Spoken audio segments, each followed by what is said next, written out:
Hello guys, welcome back to the channel. This is साइड एंटल vlogs. और अक्सर मुझे लोग माउथ अल्सर्स का ट्रीटमेंट और उसका वीडियो बनाने के लिए बोल रहे हैं, तो आज माउथ अल्सर्स के बारे में सिंपल वीडियो होगा कि वो जो बेस्ट 2-3 ट्रीटमेंट है माउथ अल्सर्स की, वो हम क्या कर सकते हैं।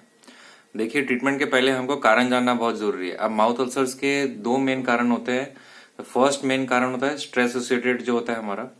तो यंग बच्चे जो होते हैं या फिर कोई भी इंडिविजुअल है, यंग इंडिविजुअल नाइट ड्यूटी करता है, इफ आपका स्लीप साइकिल ठीक नहीं है या फिर ईटिंग हैबिट्स नहीं है ठीक, तो हमारे माउथ में अल्सर्स होते हैं। उसको बोलते हैं हम एप्थस अल्सर्स।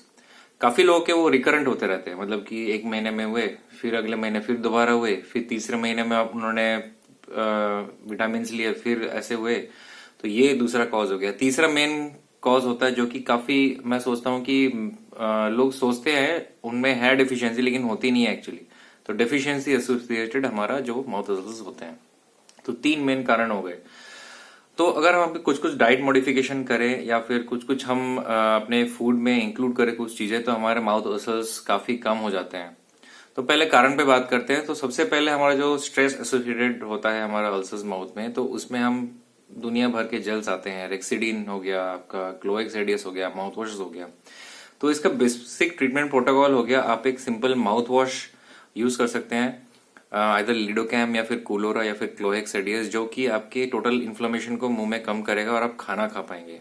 अब अल्सर्स होने से मेन दिक्कत क्या होती है, हम खाना नहीं खा पाते हैं। तो कोलोरा या फिर लिडोकैम क्या करता है, हमारे माउथ को थोड़ा सा एनेस्थेसाइज कर देता है, उसके बाद हम इजिली खा पाते हैं। दूसरी चीज हो गई कि हम जेल्स यूज कर सकते हैं, पर आप कोई भी जेल अगर यूज करके देखिए, वो पर्टिकुलर एरिया में रहता नहीं है, वहां से निकल जाता है। क्योंकि हमारी टंग मूवमेंट हो रही है, हम बात कर रहे हैं किसी न किसी से, तो हमारे मुंह में इतना ना सलाइवेशन होगा, हम जब जेल लगाएंगे तो उस टाइम पे क्या होता है कि वो हमारा हट जाता है जेल ओरल कैविटी से। तो हमको ऐसा जेल यूज करना है जो कि थोड़ा थिक हो, इसमें ओरा बेस ज्यादा हो। जैसे कि आपका ट्रायोप्लास्ट हो गया, वो आप यूज कर सकते हैं आपके जेल में। या फिर एक कैनालॉग आता है, पहले जो आता था केनाकॉट नहीं, कैनालॉग अभी बंद हो गया है। उसके बदले में आप केनाकॉट, नेसेसरी नहीं होता, लगा सकते हैं। 2-3 दिन में आपका अल्सर ठीक हो जाएगा। तीसरी चीज है, अगर आपका अल्सर वायरल इन्फेक्शन की वजह से हुआ है या फिर लिप्स पे हुआ है, हर्पिस लेबियालिस, या फिर आपका पैलेट में हुआ है, तालू में, तो उसमें ये सब जेल क्रीम लगाने से उतना कुछ फायदा होता नहीं है। उसमें आप क्या करें, ज्यादा से ज्यादा पानी पिए, अपना फ्लूइड हाइड्रेशन सही रखें, ओआरएस पिए। तो वायरस बॉडी से जितना जल्दी कैसे जाएगा, अगर अपनी बॉडी को हाइड्रेट करके रखोगे। डिहाइड्रेशन स्टेट में आप टोटली आप मतलब कि अल्सर्स बढ़ते हैं। और जब आपके अल्सर्स हो, आप स्मोकिंग या फिर आप अल्कोहल का सेवन ना करें, क्योंकि उससे बॉडी और डिहाइड्रेट होती है और हमारे डिहाइड्रेशन की वजह से अल्सर्स का जो ठीक होने का टाइम है, जो इन्फ्लेमेशन है, कम नहीं होती है।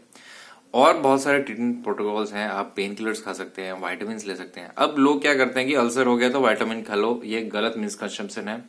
उसमें क्या होता है कि हम ओवर यूज करते हैं जो हमारा अल्सर्स है, और उन अल्सर्स को ठीक करने के लिए जो हमारे विटामिन है वो जस्ट आप फूड से आप इंटेक करिए। जैसे जूसेस हो गया, विटामिन सी बहुत जरूरी है अल्सर्स ठीक करने के लिए। हम क्या करते हैं, पिल्स लेते रहते हैं और वो सारा वेस्ट होता है, यूरिन में सब निकल जाता है। जितने अपनी बॉडी की रिक्वायरमेंट है आपकी बॉडी ले लेगी, बाकी सब यूरिन में फेंक देगी।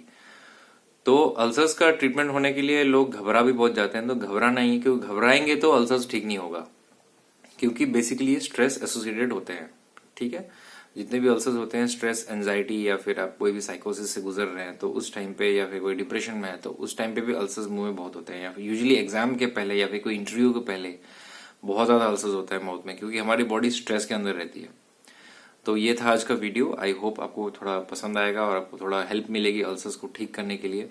वैसे घरेलू नुस्खे भी बहुत होते हैं, जो कि घर में लोग अपना गर्म घी लगा देते हैं या फिर हनी लगा देते हैं। वो भी हनी काफी ज्यादा बेहतर होता है, क्योंकि हनी में anti inflammatory, anti viral properties रहती हैं।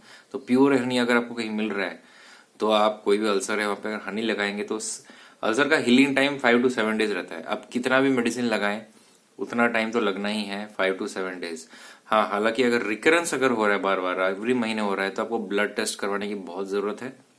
और नियर बाई आप किसी भी ओरल मेडिसिन स्पेशलिस्ट को, डॉक्टर को, अपना माउथ ओरल कैविटी चेकअप करवा सकते हैं, ताकि वो ब्लड टेस्ट दिखे और रियल कारण आप जान पाए। प्लस अगर फूड हैबिट्स आपकी थोड़ी खराब है, आपकी जीआईटी में प्रॉब्लम है, अब जैसे जीआईटी में अगर आपको अल्सरेटिव कोलाइटिस या फिर एच पायरोली इन्फेक्शन हो गया है, तो उसमें क्या होता है, माउथ अल्सर्स आते हैं।